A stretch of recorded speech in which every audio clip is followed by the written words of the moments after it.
Hello everyone, this is JPL, and today I'm joined with Christopher. Yes, and we are podcast name in brackets. Anyway, how are you doing today, Christopher? Not too bad. Just a little busy earlier, but I still have a lot of things to do because I got 3 shifts Tuesday, tomorrow. So I need to take care of some things tonight. So I'm just like I'm a little stressed. I'm not trying to be, but I am, unfortunately. That's a shame. It is. You should stop doing that. I should, but maybe, John, maybe you could do some of these things for me. Like what? I really don't know. Laundry, dishes. Media stuff, more or less. Oh, who cares about me? No, fine. I've finally posted a YouTube video for the first time in 6 weeks. I saw, yeah. A couple of days ago, so trying to get back in that groove. Mm-hmm. So Groove. I got groove. But yeah, how are you doing, John? Fine. Great. Peachy. Same old, same old. Mm-hmm. Just waiting to the semester to not start. But yeah, that's about a month away-ish. So I don't have anything planned for today. Why not you take us down our itinerary? All right, itinerary. First things first. Did you get a chance to listen to the mix? No, I will actually be very honest. If anything, this week I completely forgot about it. Like all the other weeks, it's been on my mind to some degree. I need the mixes. This week, I honestly completely forgot I had one. Well, there's that. Anyway, right before we started, I sent you a photo. Yes. With Chris Rock and the Will Smith slapping, but it's talking about like Chris Rock. That's a 10 out of 10 story, but Will Smith with a slap is a 4 out of 10 ending. Which I guess we could segue to what I think will be the focus for today. Is Stranger Things Season 4. Boy, that was something. Watch that. Okay, so essentially, you also during this time have also watched Season 3 since the last time we talked. Am I correct? I had finished Season 3 for a bit. Okay. Okay, now I remember. Sorry, just trying to remember. Okay. Season 4. That was something. It's hard to describe what Season 4 is. It really is. Like my review is like there's so much things to think about and talk about in this show. Mm-hmm. But general thoughts, what did you think of this past season? So I'll first just want to say, let me just recap my thoughts on the first 3 seasons. Okay. Just real quickly. Right. Season 1, I think, was very well done. It's a classic. Very impressed with it. Seasons 2 and 3, despite me remembering the basic storylines of each, I don't really remember intricate details. Because like each season has their own like side plots and roundabout stories, you know what I mean? I don't really remember those. So it's hard for me to talk about those 2 seasons. But because season 4 is so current, I remember more of those intricate details. So I'll have an easier time talking about season 4. Because some people are like, oh, season 2 was season 3 was better. I really don't have a dog in that game. All right, season 4, which I mostly binged in one night. I think someone made a really interesting point of the thing that hurt one aspect that hurt the season is the fact that everyone was so spread out. Yeah.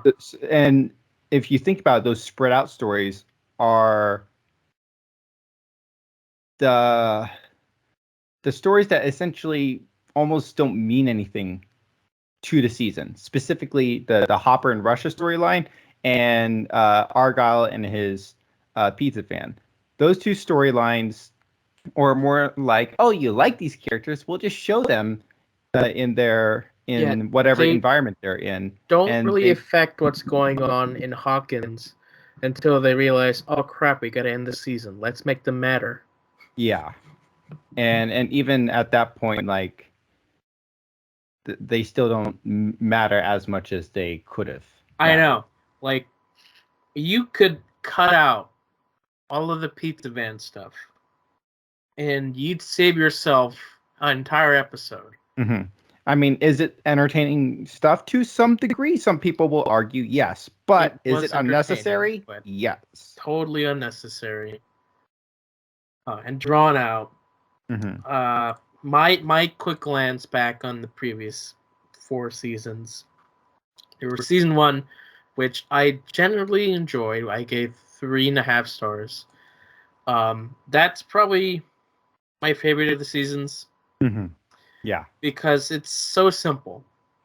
Like it's simple. There's a monster, just one monster. We have nothing. Let's have some fun. And then seasons 2 and 3, I have 3 stars for both of them. Season 2, I enjoyed generally, but like, I don't know. It was just not as exciting, but it wasn't terrible. Season 4 was just the comedy and the VFX were what saved that season. Sorry, season 3. That saved that season. Mm-hmm. But like the mystery and everything else, I didn't really care about. Season 4.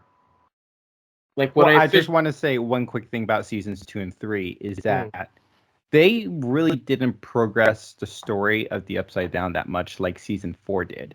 Season 1 introduced a concept. Season 2 and 3 barely introduced concepts. Like season 2 gave us Mind Flayer. But I still feel like the concepts of seasons 2 and 3 should have been combined a little more. Yes. And then season 4 should have been our season 3. Mm-hmm. Because I know that season 4 is filled with a lot of filler, but if we're being honest, seasons 2 and 3 as wholes are filler. Yeah. Yes and no. But here's the big issue with Stranger Things is from a fan's perspective. I'm having a hard time phrasing this, but the thing is, people love the characters. I know. So people are willing to put through however long it is simply because they love the characters. Mm-hmm. This season especially was like a huge struggle because you got to a point where I don't know why we're still following these characters if they're not really involved in the story. But yeah, my final just rating for season 4 was 3 stars. I was surprised you were considering a 3.5. Yeah, 3.5 is like, because there is some really good stuff in this season. Mm-hmm.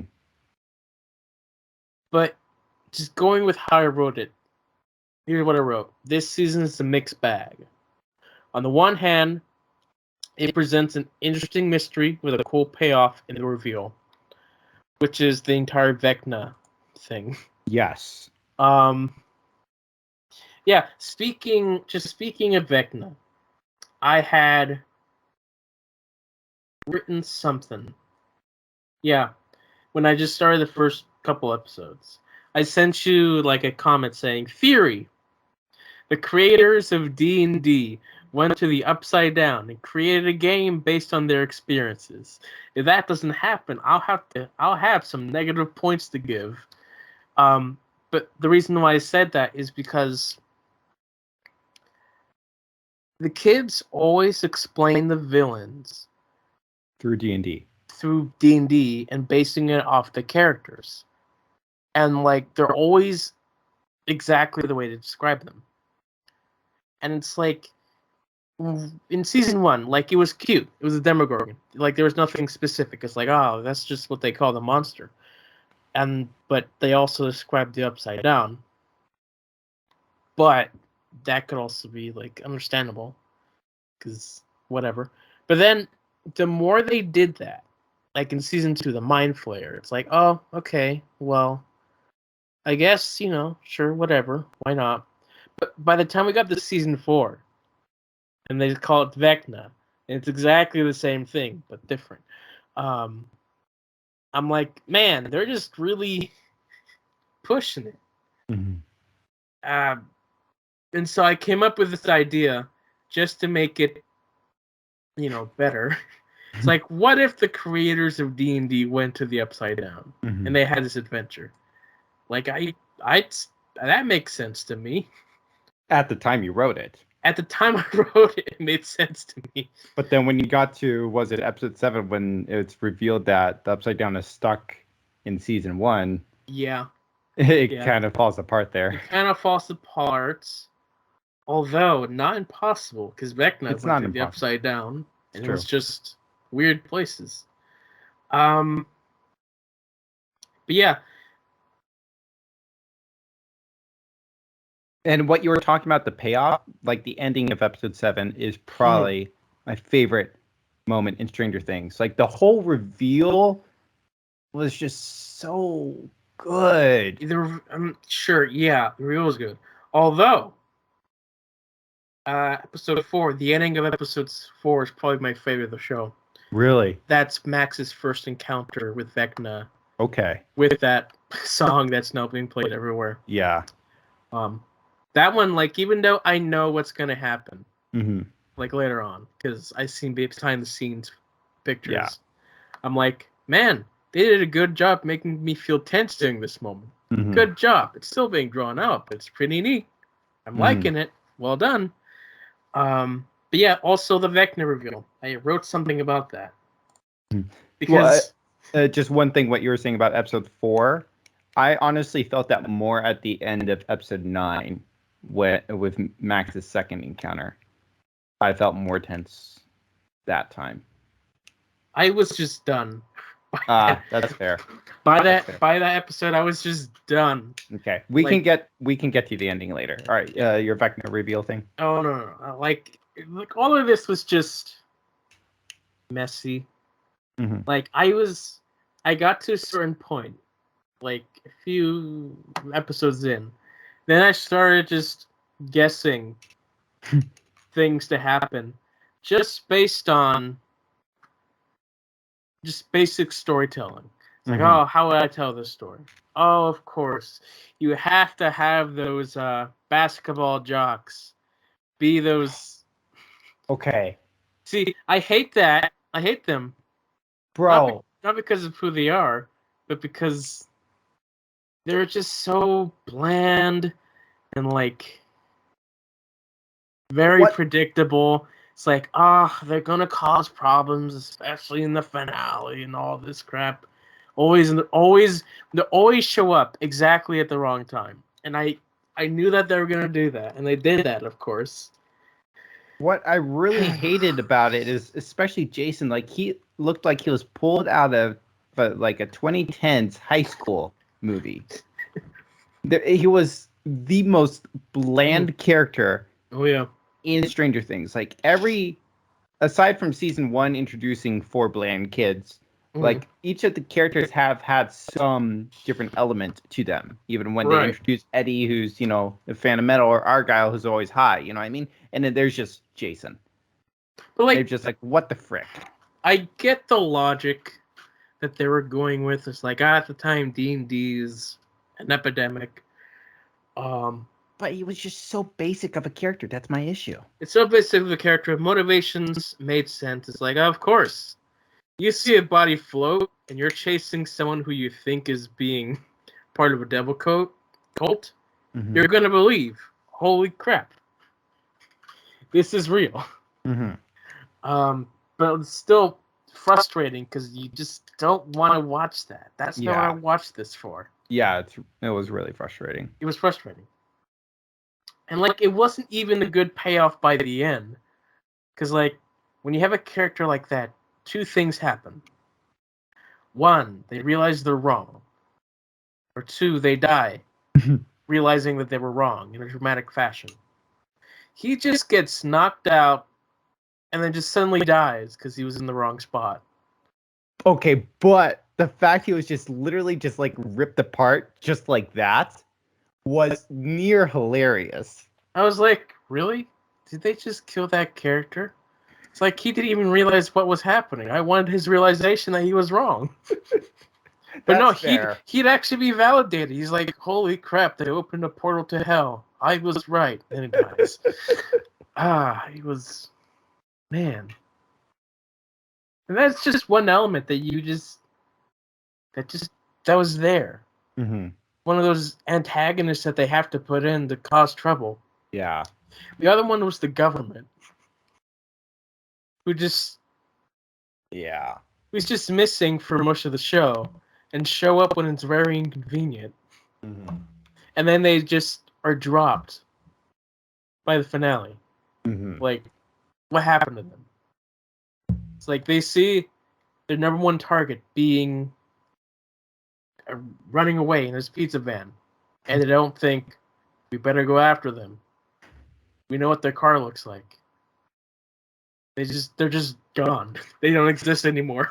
They're just not part of the story, I guess. Mm-hmm. I will also say the ending of episode 8, the Papa episode, I honestly really enjoyed. What was the ending? Essentially 11 brings down the helicopter and Papa dies. I mean, I didn't really care about the Papa dying part. It's like, but like, here's the thing, I didn't feel super satisfactory with episode 9. No. So definitely. like, that was like the last satisfactory moment. See, with Elle pulling down the helicopter, one, it took too long for her to do that. Mm-hmm. But two, the explosion was real and it was very cool. Cool stunt. But then the Papa dying was like, he was shot right there. And he's still alive for like a few seconds for final words. He should be dead. But it's only there because we need to have an emotional moment and add 5 minutes to the episode. And I saw it coming. It's like, well, he's not dead. He has to have a few words. And then he did have a few words. I'm like, dang it. Why are they doing this? Why are they following all the cliche and basic writing tropes? Which was the finale. Oh my gosh. Finale was rough. Oh my gosh, the finale was rough. Let's see. Well, first off, I think like the epilogue, the last 30 minutes should be its own episode because it kind of just destroys all the action and impact. It did. And then we have happy little everybody at the end. Like, make it its own episode. Sure. Right. Or just, you really could, because that thing's 2.5 hours pretty much. Yeah. It did not need to be 2.5 hours. You could have cut so much of that. Like, I have no idea why it was 2.5 hours. Let's see, what else? Alright, Vecna. So yeah, no, my interest in the show was like so up and down throughout this season. That's fair. You have the first part. It's like Vecna. It's like, oh, that's a neat mystery. But that was the only thing I cared about. Speaking of the Vecna thing, with the whole Elle going through her memories thing, I think it hit around episode, I'll say 6, where I just started getting tired of it. It was just, we were getting too long of clips, and it just wasn't going anywhere. So that might be part of the reason why episode 7 felt so awesome at the end. I know. Which I still think it's awesome regardless, but like, I was just getting to a point like, this is pointless, and then we got to a point where it felt, where it's like, oh, that makes sense. But I still feel like they could have trimmed out some fat. Oh, I know. Those flashbacks. Like almost like right away, I was like, oh man, this is so uninteresting. Like, I know what's gonna happen. They're all gonna die. Do I need to know that Elle was bullied as a tiny kid? No. No.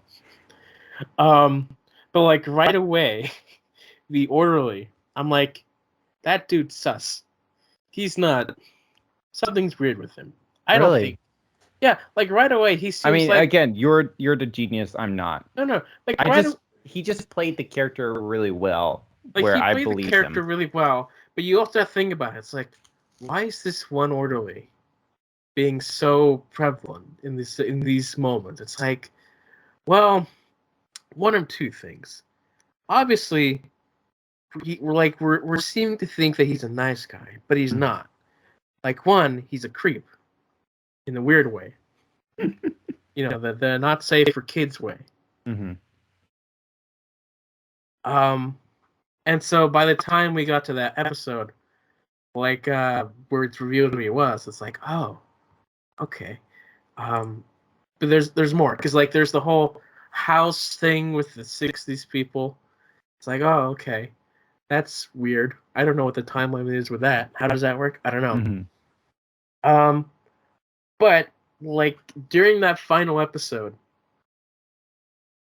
like right before they're about to reveal everything, things are starting to click. What was the epiphany they had? Right away, as soon as they mentioned number one, I'm like, oh, well, that guy's clearly number one. Yeah. I think everyone got that idea. Who wouldn't? Yeah. It's obvious. But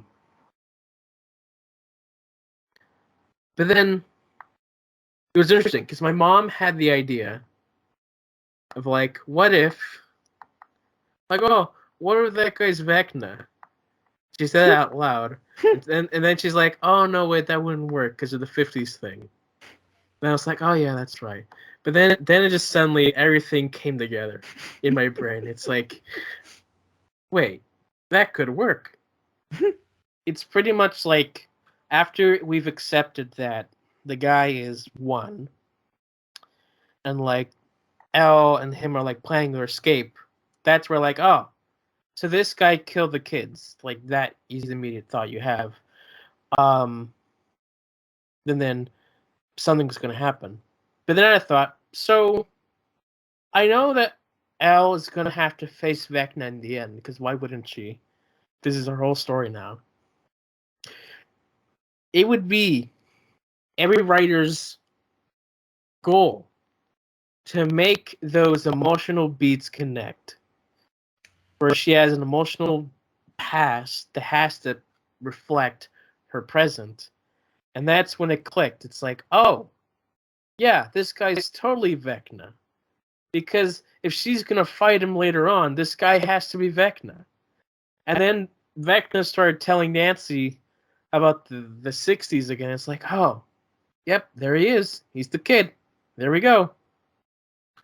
And then I sent you the thing that I wrote. Finished episode 7. For most of the episode, my interest in the show had slowly been dying. I was like done. Like so done with what was going on. Like you had the whole jocks things going on, like nothing was making sense. And then they revealed everything about Vecna. It's like, oh. Well then. I guess I'm back in. You got my interest. Cool. Let's do that. And so there was the reveal. It was cool. And that's when the show went on hiatus for like a month.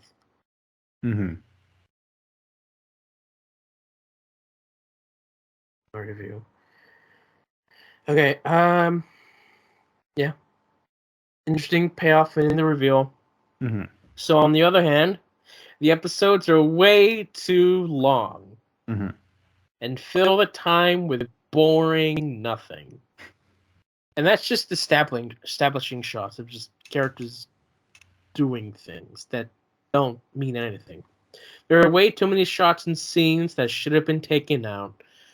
Off the top of my head, I don't remember because they're not meant to be memorable. Yep. The story drags on in moments that don't need it. Like when we meet Susie. When the pizza gang goes to meet Susie, we have half the episode with the Mormon family and their kids going through this silly stuff just to find a location. Did we need that? No. That was literally like, oh, we had this actor in the last season. We can't just not have her. We want to make a joke about Mormons. And that too. Of course you got Which was kind of funny, but kind of not. You know what I mean? Yeah. It was like amusing at first, and then just like, oh, so that's just this the whole time. More than spent time with it. It's like, oh, okay. Yeah. So a longer episode isn't always better because everyone's always complaining when episodes are shorter. They're like, oh, it's too short. It's not enough. But then we have stuff like this where it's like, it's way too long. It's like short, I think, is better if they're doing it right. If they're actually using that time in a good way versus just stretching it out Endgame style. Because they feel like, you know what? We can do it. People will watch it. We're going to do what we want. Mm-hmm. And then the saving grace is, of course, the antagonist of Vecna. Okay. And then I continue. The finale is filled with all the cliche writing that plagues everything.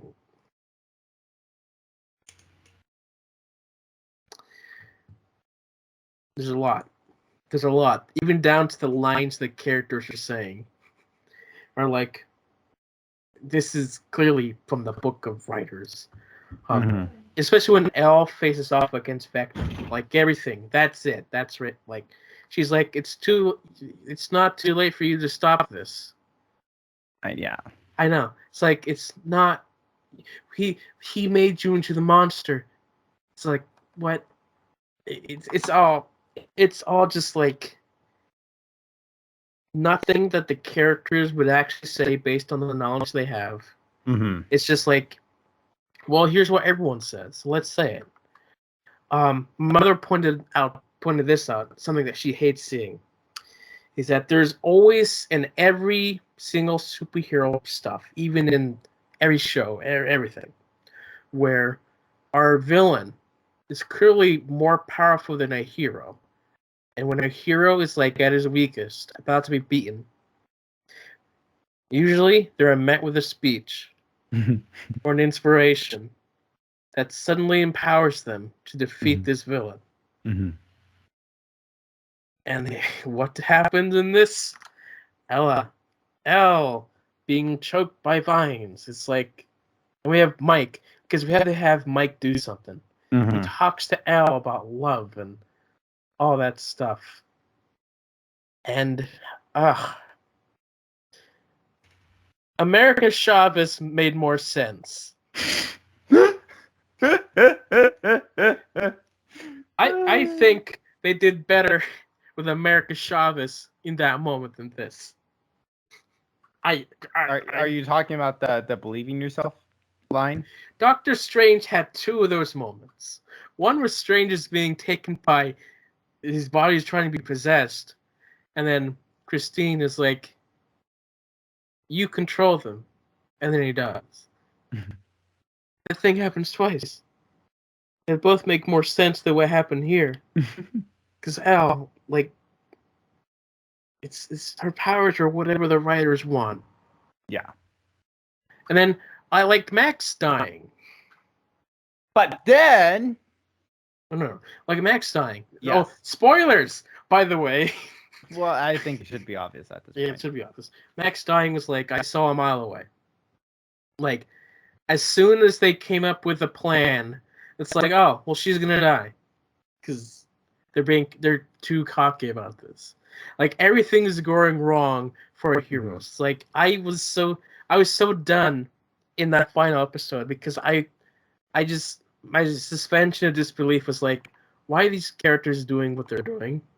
What makes them think that they can do this? I don't understand what's their logic in doing what they're doing. But they're doing it. But then everyone is just in a no-go. They're like all captured and stuff. Everyone's dying. The thing with... this was the... why I personally didn't expect Max to die is the fact that they've never been able to properly kill off a main character. And so I'm like, like you know Hopper what? comes back, and then not to mention the fact that Stranger Things has made essentially all these kids stars.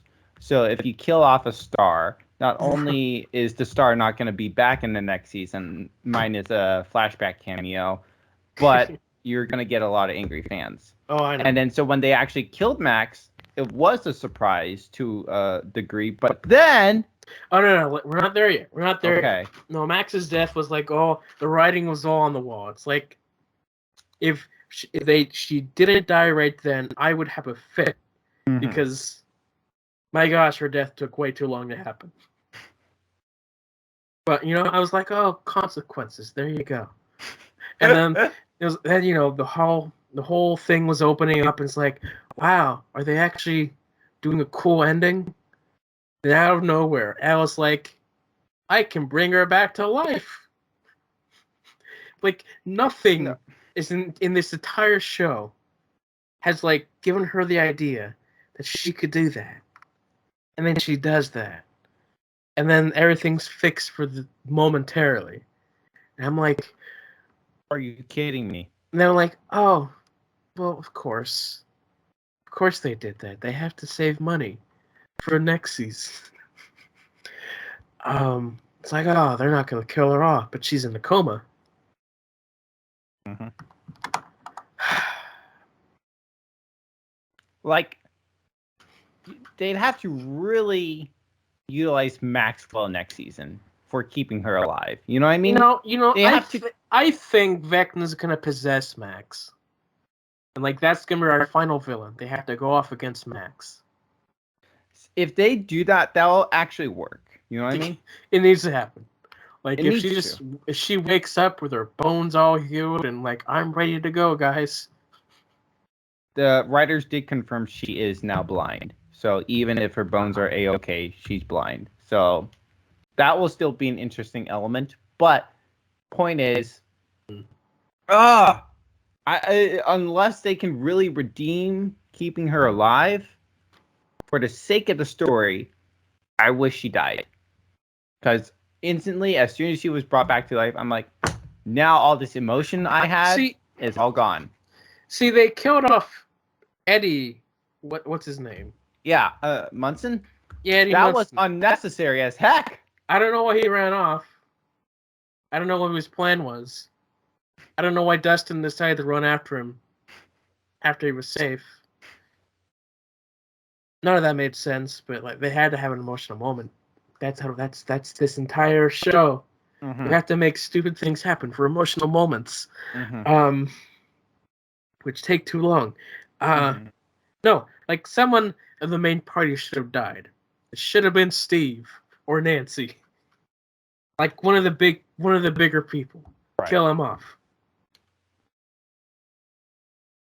I know you'd be sad by Nancy dying. I would be very sad, but at the same time, like that would actually bring weight to the story. To their actions.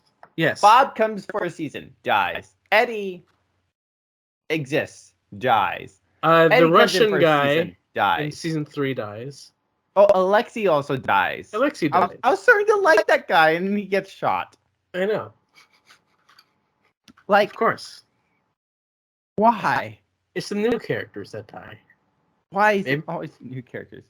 Oh yeah, like... Robin. All of her motivation this season is just to get with that one girl. Mm-hmm. It takes so much screen time away from the main plot. Mm-hmm. I'm like, now it's not the time for this girl. We're gonna kill monsters.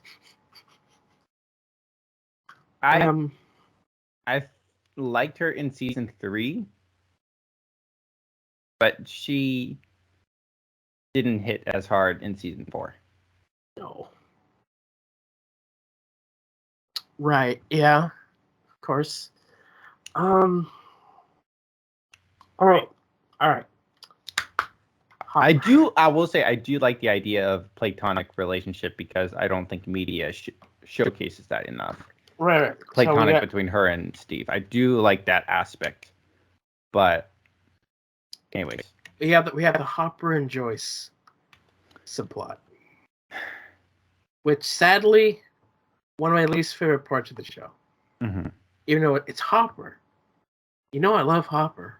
We love Hopper, but he couldn't be Hopper. Like, he's so out of his element. Mm-hmm. That, like, we can't see our Hopper. And then nothing in Russia makes sense.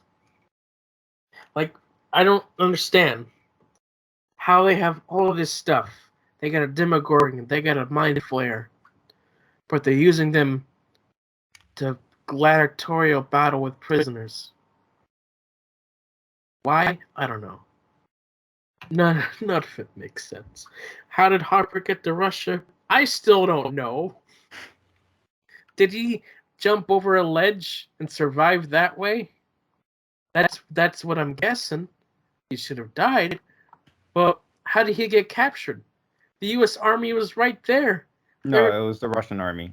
No, the U.S. Army was right there in season 3. Oh, were they? To capture all the Russians. Really? So how did the Russians get away with Hopper but not get Joyce? Beats me. Dang. I don't know. I legitimately didn't remember that about season 3. How did they get him to Russia? Was he conscious the entire time? Like, what are these logistics? I don't know. Mm-hmm. The Joyce getting to Russia, that takes a long time. Because, whatever. And then once they escape prison, they have to go back. Mm-hmm. Twice. Yeah. I feel like it's really interesting. I almost feel like Murray filled the shoes that Hopper wore. You know what I mean? Kind of. Like, Murray was like that side character who was funny and somewhat witty in his own right. But then because Hopper wasn't that, then they almost promoted Murray to a main character and let him be that character to a degree. I thought that was interesting. It's like, oh, everybody loves Murray. Let's make him main character, which I do like Murray. And it was fun to get Murray. But I'm just like, it's just interesting. But like, they had to, like, none of what was happening in Russia affected anything. It really did. They have no idea what's going on until the finale, where they decide, you know what? Now we do know what's going on. Barely. And somehow. By doing somehow something we do in Russia, it helps the kids over in America. How? I don't know. It shouldn't, but it does. It really shouldn't. It hurts Vecna enough to get burnt to crisp. Oh boy, this was something. Now I'm honestly wondering if seasons 4 and 5 should be combined. You know what I mean? Yeah. Just like how I'm thinking about it, like seasons 2 and 3 should be combined. Like what you were saying, like they, the Upside Down starts to cross over into real world. End of season. Not to mention the fact that the Duffer Brothers are saying, oh, and there's going to be a time jump into season 5. What?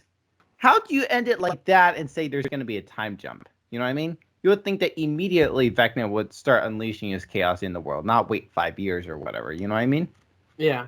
So continuing what I wrote, I also said nothing happening in Russia made sense and almost doesn't affect the plot until the very end.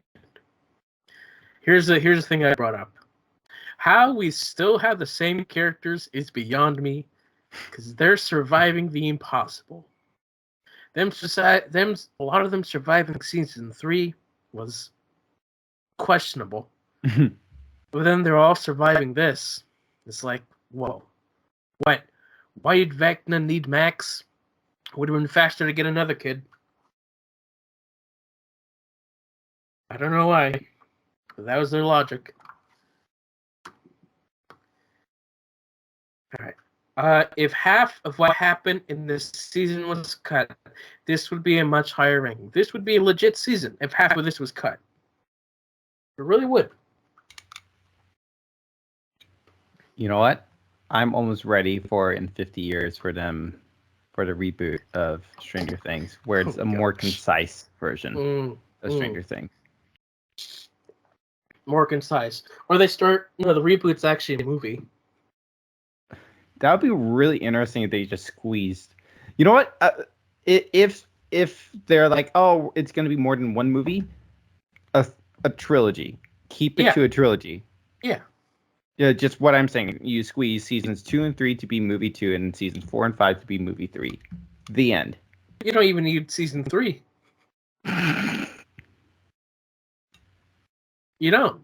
You don't even need that Russian stuff. Yeah, that's true. Like, and honestly, like, except for the meat monster biting Elle, there was really no point of it. There's no point except a drawn out time for her to get her powers back. And I do a little bit more of lore building of how the whole scientist stuff worked. Yeah, so you just combine those elements into season 2 somehow. No. Elle. That's dumb. I'm sorry. I should be ashamed of myself. Did I say something? Did you? No, I didn't write anything else for that. Okay. But yeah, that was my gosh, that was that season. Those are what happened. Season 5. See, they end it in a way where it's like, now we have all this Hellfire stuff going on. And I'm just gonna take a guess right now. How much filler we're gonna get? They have been saying that season 5 will be shorter than season 4. Well, yeah. Specifically shorter episodes, but I think just in general they're expecting a shorter runtime overall. Even still, I will expect some filler of just characters need moments to talk about their feelings. About At how least, they mean to each other. If at the very least, if they can keep the season in Hawkins, that'll be very nice. You know, they're not, because we have to find a way to get out of Hawkins. Oh, and also we have to find out what's going on in Russia. I think we're done with that. I think they're going to forget about Russia, because we still have the U.S. government to worry about. They're going to capture Elle right when she's about to kill Vecna. And then we have a whole half of the season to get to that moment again. Here's my guess. Okay. Elle's gonna die at the very end as a sacrifice in a similar way against the Demogorgon season 1. If that doesn't happen, I'll be like, oh wow, cheap show. Well, here at the end of the day, because season 5 is the last season, now they have full reign to kill anybody they want. Because even though that's what they've been saving up to. Yeah. Steve is gonna die. Well, but I mean, I know they have spin-off ideas, but those are gonna be like different from what they're saying. So they're not Stranger Things type, but they just continue, I guess, character stories after season 5. Russia. I know. We still have the Nancy and Steve and Jonathan triangle back. I was just so baffled. Like, I was saying, like, just going in season 1, I was like, oh, this love triangle thing is gonna suck. But, like, Jonathan was the winner for 3 seasons. So, did you know that Nancy and Jonathan are actually dating in real life? Good for them. So, from what I'm hearing, that's what happened in season 2. They're like, oh, let's just make it mirror real life. Okay. So I found it interesting that in this season, they essentially were only in one scene together. You know what I mean? Yeah. So now, like, that's another thing we have to deal with in season 5. Just like, oh, we have to go through this again. Yep, and I can't wait for Argyle's character journey, where he faces he faces his past, overcomes being a stoner to save the day.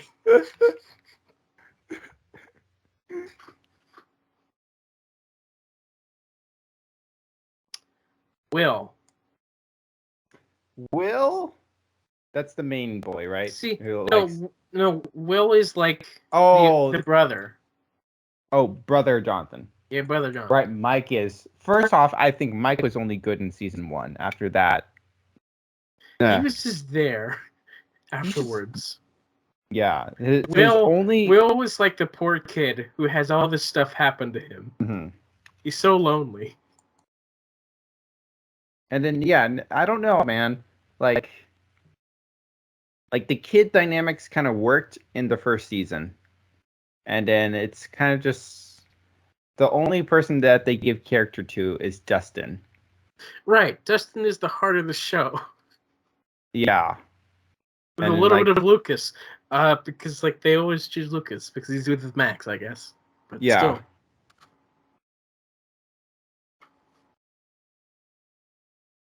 But no, Will. I like there's something going on with Will. Because he was just so bizarre this season. Because he has so much emotional stuff in him. Yeah. I don't know what they're like hinting at. My mom thinks that Will is in love with Elle. The actor of Will has confirmed that Will is in love with Mike. See, that was my thought.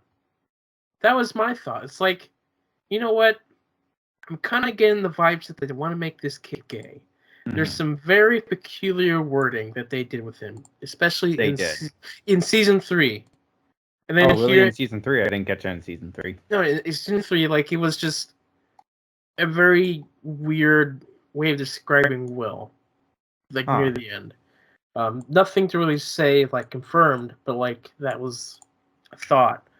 This season, like, the writing was there. Like, he has this emotional moment of just, like, if he wasn't in love with Mike, he's in love with a guy. Mm-hmm. And that's why he made that poster. But yeah, no. Like, I was thinking they were going to reveal that at some point. And I was surprised they didn't, like, openly reveal it. You know what I mean? Or, like, Jonathan knows what happens and has a talk. Well, they kind of did. They kind of did, but, like, not the one I was expecting them to have. I was expecting him to reveal at that moment when they had that little talk.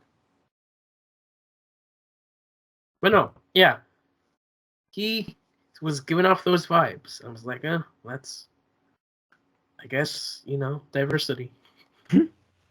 Which my only issue, for the context of the show, my main issue with it is the fact that it was the 80s and not super.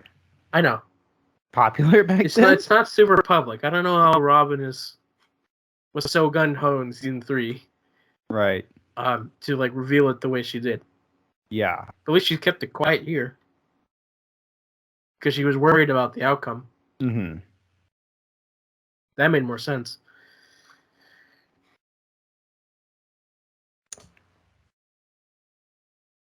But yeah, I just feel like I'll just be honest and just say this. I feel like in season 4 they just were like, okay, so since Robin is gay, because her being gay in season 3 was essentially a last minute decision. Halfway through shooting the season, they're like, oh yeah, let's make her gay. Because we need diversity. Yeah. And then with season 4, I just feel like they just wrote her to be gay. That was her only character trait, you know what I mean? And then now it's like the same with Will for, he's absent in season 1, then 2 and 3 say what you want, but then it's like, oh, let's give him a reason to feel like he exists in the show. So they give him an emotional story arc. Instead of just having him being left out of everything. Right. And there's an element where that's part of it, but he also really wants to be with Mike his entire life. There is a strong element of the fact that, because the people love the character so much, you can, you take the time to do these, these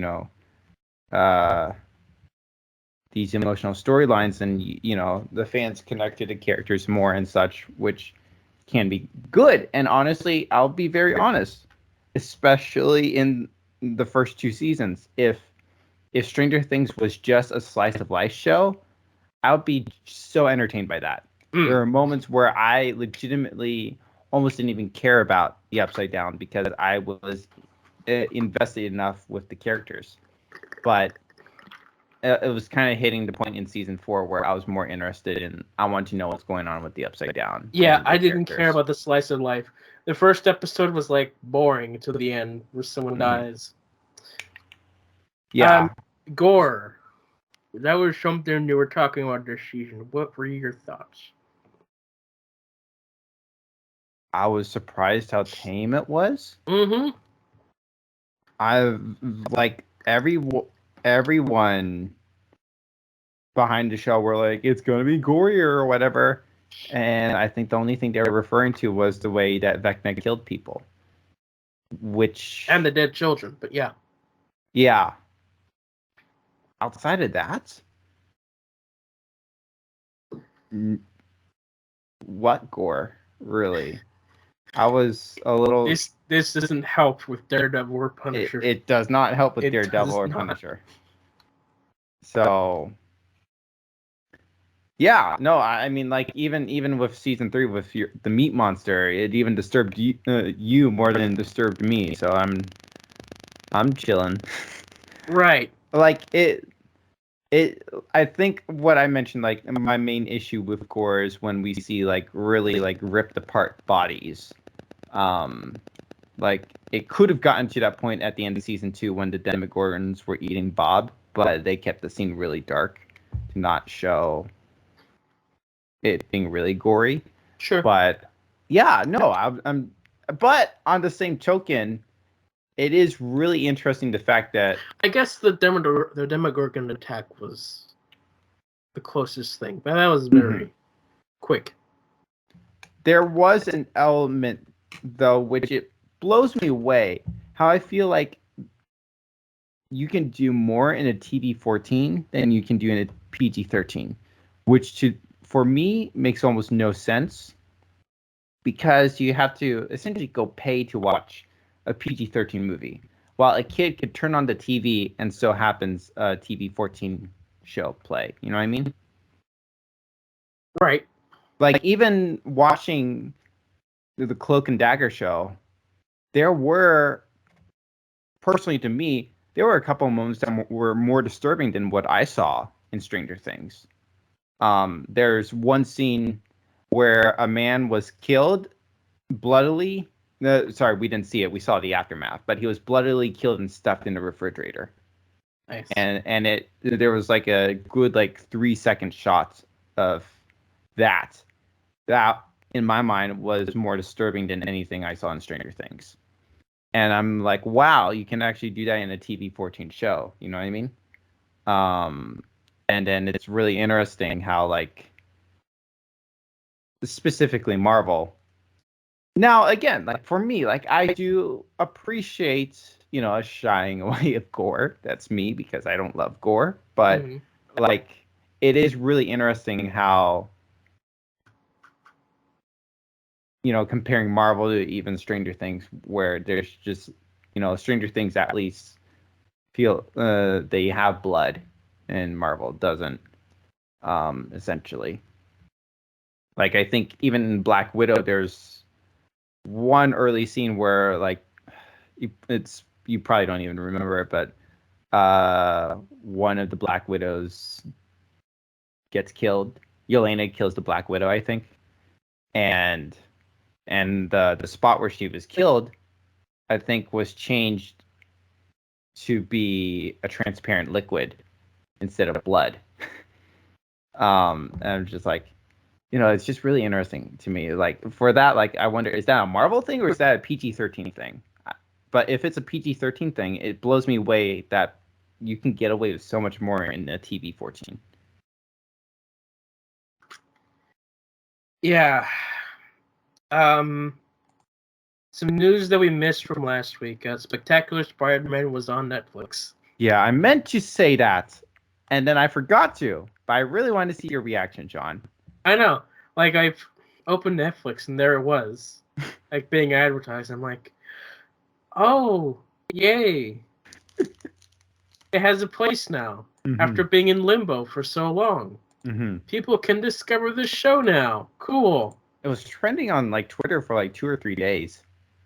Well, I wasn't really on Twitter that much. I'm just saying, like, that's how excited people were. I know. But then I'm like, oh, I just watched it. So I'm not going to watch it for a very long time. By that time it hits Disney Plus. Pretty much, yeah.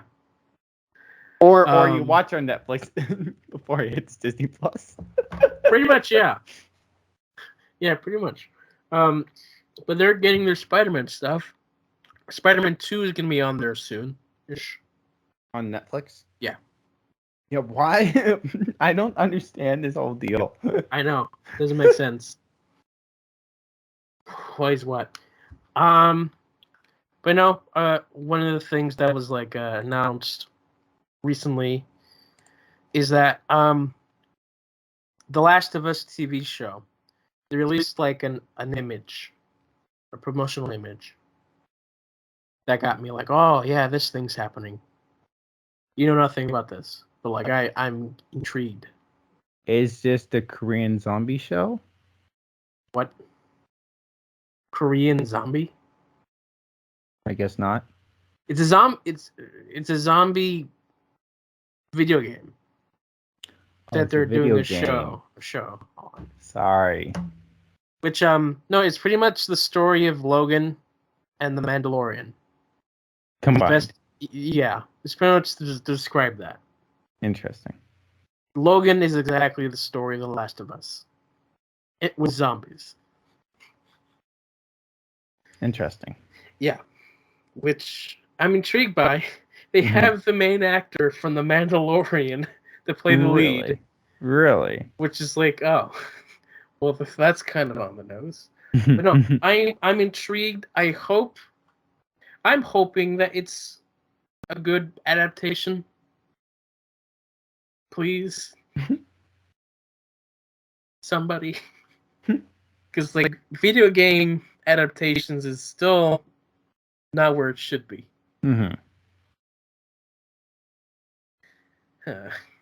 Hopefully. This is HBO. So. Hope. Alright. So. I finished watching Wolverine and the X-Men. Okay. I give it 3 stars. It's hard to describe. So it's like the way that I wrote my review is it's a show that does a good job at modernizing the X-Men with a much more naturally flowing story arc. But that's really where my positivity is like, fine. The series ended before all the planned stories could be told. Because we have a cliffhanger at the end of the show. That's like, oh yeah, we're setting this up. Oh well, we're not going to see this. So it only had 1 season? Only 1 season. Dang. And like the main story of that season was resolved, kinda. It wasn't that great. But the show didn't offer much new that hasn't been seen before in other shows. So if you had seen, like I have, the X-Men animated series, you pretty much know everything. It's like they just reduce some ideas and character stuff that we've already seen, but done it slightly better. But it's nothing new. Like, if you knew nothing about these characters, I think you'd enjoy it very much. But, like, I saw the animated series. And it's like, oh, well, this is just the same thing. But a little bit more better writing. Nothing too crazy. But that's how it is. Which I'm worried because I'm going to be going into X-Men Evolution, which is a 2000 show. And I'm like, oh, how much more similar is that going to be? Main difference is all the characters are teenage high schoolers. So, I guess that's something to look forward to. Sounds interesting. Maybe. No, I'm not. Like We'll that's a see. different take, but the thing is, like, that's it's it's a different take. It's almost a trope. You know, like it's a trope of its time. It came out in the year 2000, where I'd expect this thing to happen. Even I watched half of the first episode. I was like, oh, I'm analyzing all the tropes, even down to the music. I'm like, oh, that's so early 2000s. I'm still gonna watch it. I'm just getting myself prepared. But no, I watched the second National Treasure movie. I'd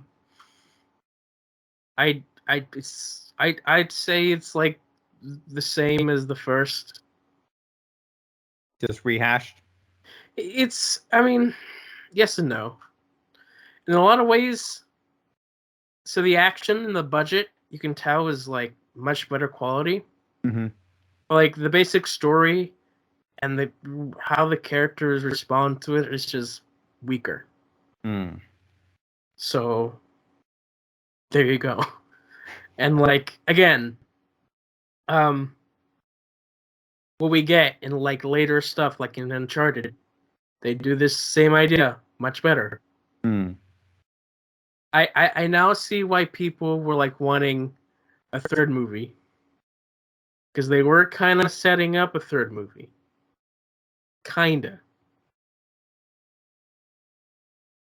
And apparently that third movie is still in production. Well, are they translating that into the Disney Plus show? We have no idea.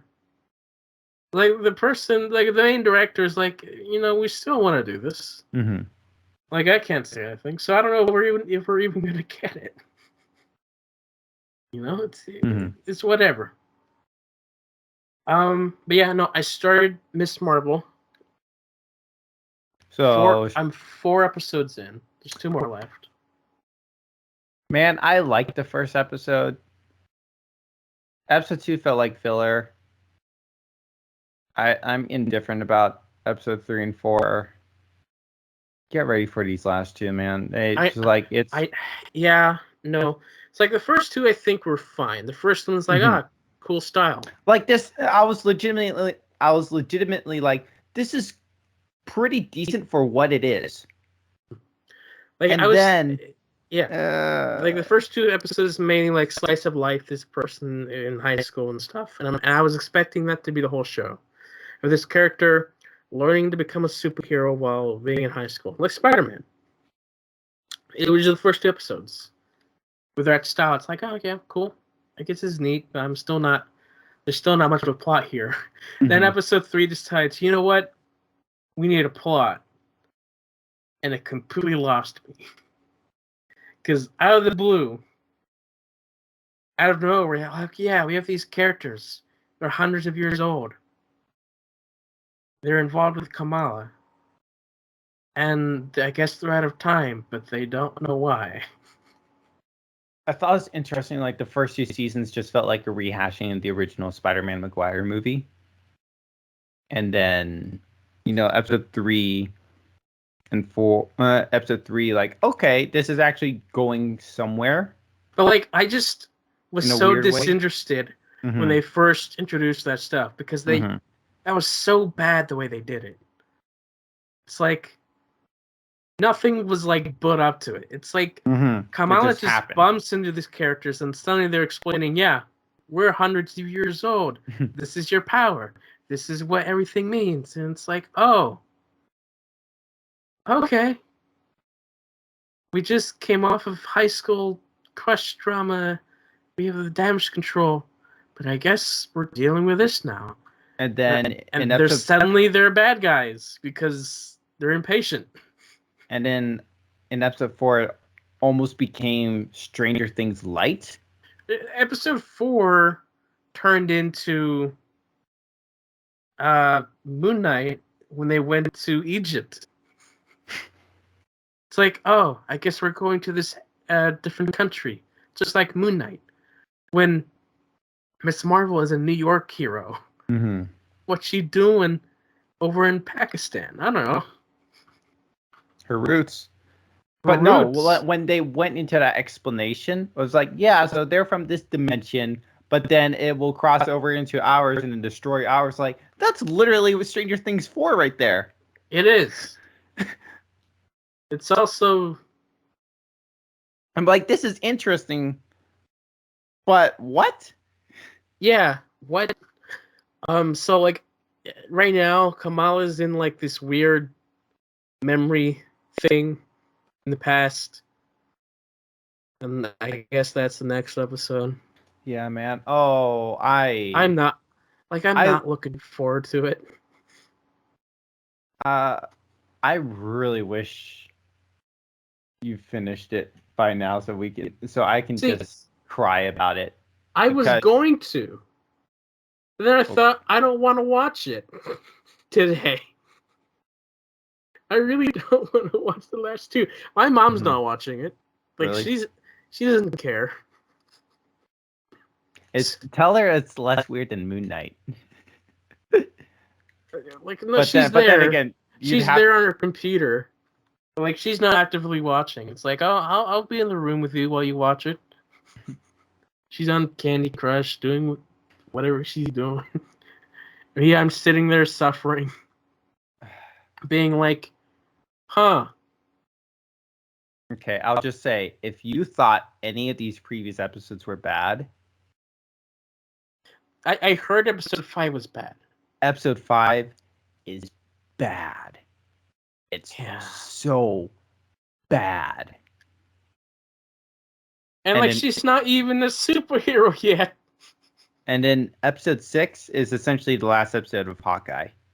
You know what I mean? I know. The villains are so uninteresting. They show up out of nowhere. They're so bland. I don't care about them. John, like, the show legitimately, like, the first episode was visually cool. It was interesting enough for what it was. What the freak happened? That's also why I sent you the Chris Rock and Will Smith thing, because that's how I'm feeling right now about Miss Marvel, and I'm not even at the final episode.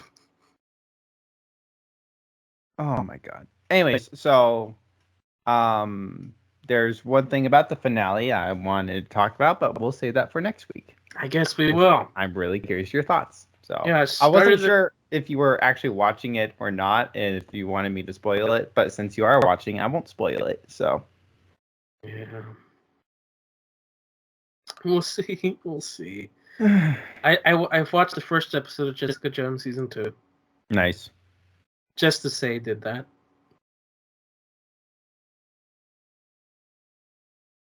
That's mainly what I'm doing. Okay. Yeah, it's except for finishing Miss Marvel, I didn't do anything this week. Yeah. I mean, there is another anime. Nice. But it's only because, again, it's leaving HBO Max. That's fair. And so it's like, I guess I'll watch this. It's so basic. Have you showed your mom any of the animes? No. Why not? I don't think she'd care for it. She doesn't like animated stuff. Like, she's not interested by that. So she wouldn't care about anime. But yeah, this is so basic. Like, for you, it's Aldnoah 0. If any of you guys have seen any mecha anime, or just any anime where we have a very superior intellect main character, that's it. That's all you're gonna get. It's so basic. Like, I have no emotional investment. I'm just waiting for the show to end. I'm 4 episodes to finishing. Like, it's not terrible, but it's just basic.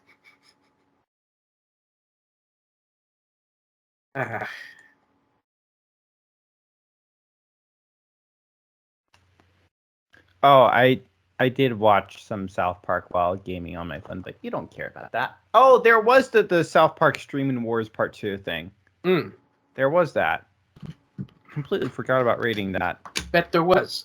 Anyway, but you don't care about that. Disney Plus, I saw. They have an Avengers anime on Disney Plus. Wait, what? Mm-hmm. Really? There's an Avengers anime called The New Avengers, or The Young Avengers, Avengers for the Next Generation. Mm-hmm. I knew this show, that it's an anime, but like I had no interest. But now it's on Disney Plus. It's like, oh, now you're interested. Yeah, I was not expecting that there. That was one of the last things I'd expected to be there. Well, hey, they wanted to be the Marvel hub. Yep. New Avengers. Yes. So. Sorry, it's called the New Avengers. Mm. No, Future Avengers. Yes, that's what it is. Gotcha. Okay. Future Avengers. I assume you haven't continued it with any of the X-Men stuff. No, I haven't. Okay. Yeah, I was just kind of feeling the South Park mood. The thing is, the next thing with the X-Men is a 5-part Jean Grey thing. Oh. And so I'm like, well, I don't want to start that and pause in the middle of it. So I just haven't started it. So, yeah. So it's going to take a point where I'm like, okay, I'm going to watch these 5 episodes. But I just haven't gotten to that point yet. So when I feel that, then I'll restart the X-Men series. But yeah, especially with them, I believe somebody official said that they'll be revealing first something regarding the X-Men 97 at Comic-Con. So now that's kind of reignited some interest in me to try to continue watching the show. Of course. But yeah, no. I gotta finish Miss Marvel tomorrow. That's what I'm doing tomorrow. Okay. Just finishing it. 2 episodes today is not bad. I completely screwed up my scheduling with that. Because I thought yesterday was Saturday. Even though I went to church. I don't know why I thought, today's Saturday, I could start this. Tomorrow's Sunday, I'll watch the second part. Then Monday, I could watch the third part right before the podcast and talk about it. But then I realized today was Monday. It's like, wait. That's not going to work.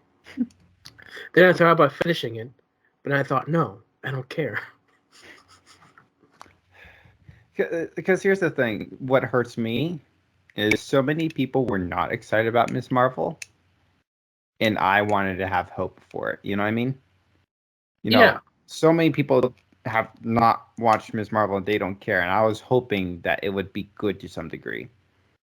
And the first episode was good to some degree. So, like, and the then show it lost was, like, just her in high school becoming a superhero. Actually be a better show. Like, I'd be like, sure. It's basic, but I'm down for it. But now that it's gone into, like, a complicated plot. And honestly, the whole time travel stuff just makes everything even more confusing. And again, I don't care about her powers because they look cheap.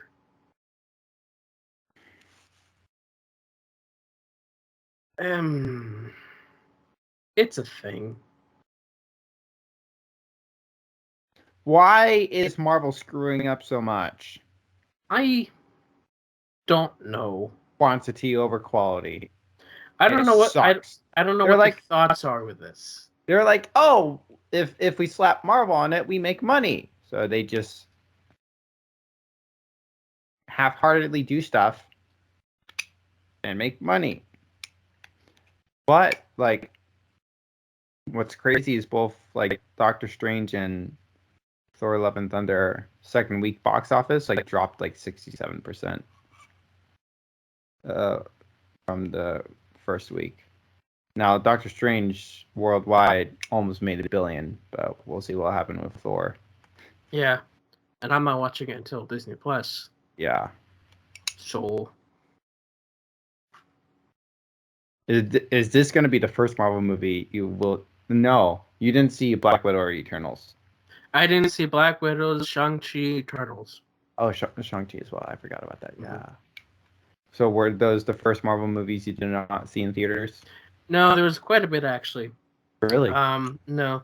I think the first one I did not see in theaters was The Winter Soldier. Really? Really. I caught that near the end of the dollar theater time. Because I don't know. It came out at a period, like a month, a period of time where my schedule to go to movies wasn't a priority. But then, of course, I watched that later on. And the next would have been probably Black Panther. I didn't see Black Panther until after Infinity War. And I guess Spider-Man Far From Home. Yeah, that too. Anything after Endgame? No.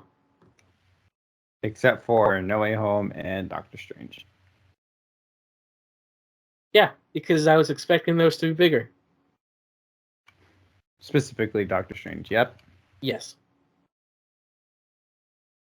Now, what's sad is the fact that it seems like the Madam Web movie potentially could do bigger things than the Doctor Strange movie did. Isn't that sad to think about?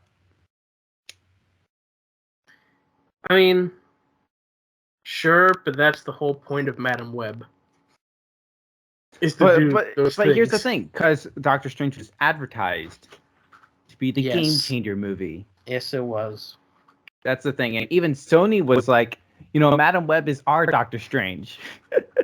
Mm-hmm. Only for our Doctor Strange to be nothing.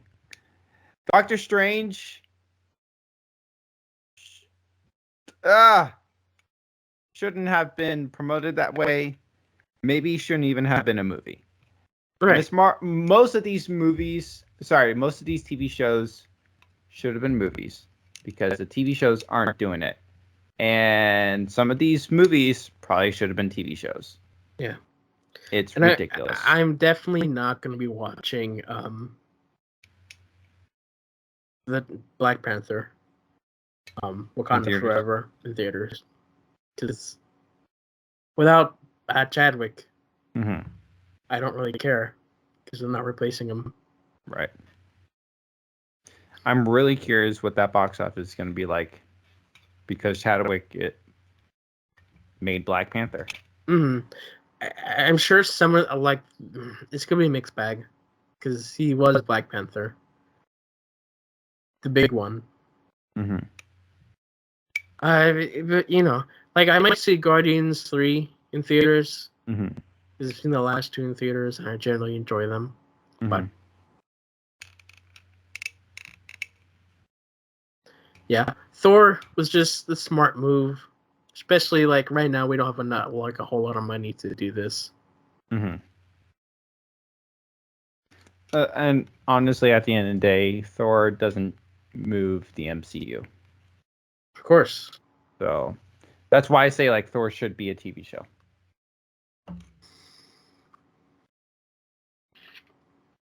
It works better as a TV show. If you say so. I say so. If you say so. Again, the fact that they had a 4-hour cut of this movie, and Disney's like, nope, it's going to be 2 hours. Literal TV show material right there. I bet.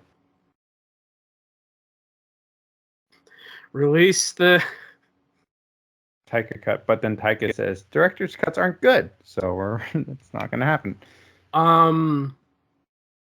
Almost every director cut I've seen is much better. I don't know what you're talking about, Taika. He probably hasn't seen the Snyder cut. Like Lord of the Rings, the Snyder cut. Batman vs Superman extended. Mm-hmm. Watchmen. Stuff like that.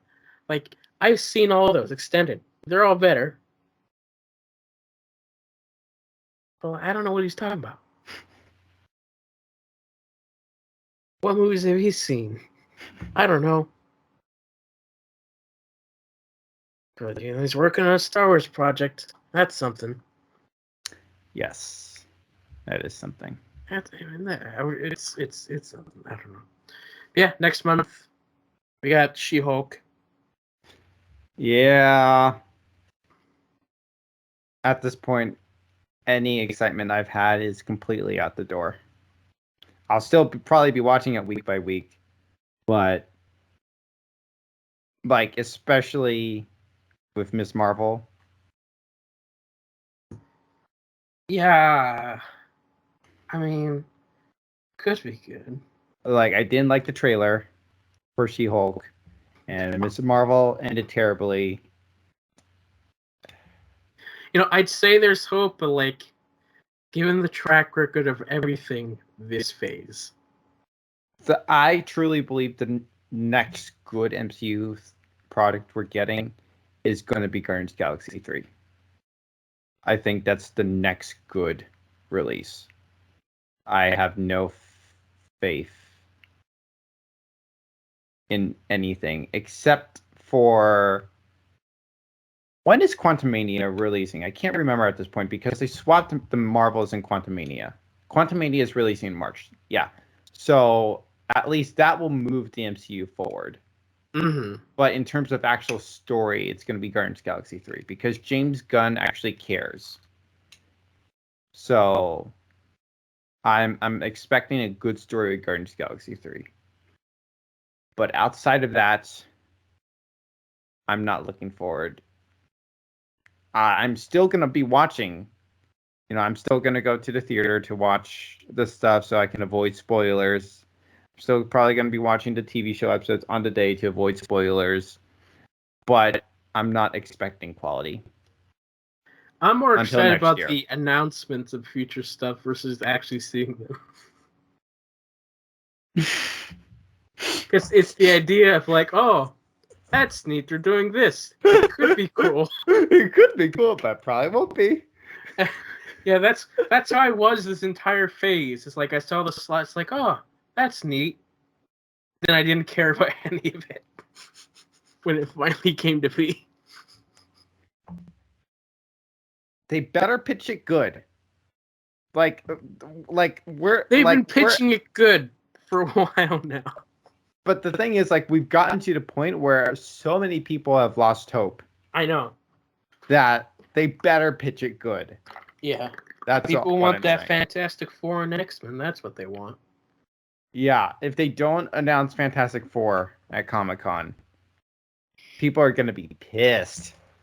I mean, if not Comic-Con, then D23. I feel like Fantastic Four would be a Comic-Con event. Let's be honest. It's like, and we have the 4 actors at the Fantastic Four. They walk on stage. That's a Comic-Con moment. It is. DC is still DC. All right. Do we got anything else? I know that you have things to do. Yeah. I could talk about. There was this idea that I had, but I can wait. Okay. Yeah, I kind of hate to cut it off, but I got a 3-show day tomorrow, and I have a handful of things I need to take care of, and I need to call back my parents because I haven't called them back. So yeah. Anyway. All right. Thank you guys for listening. We'll see you all next time. Bye. Bye.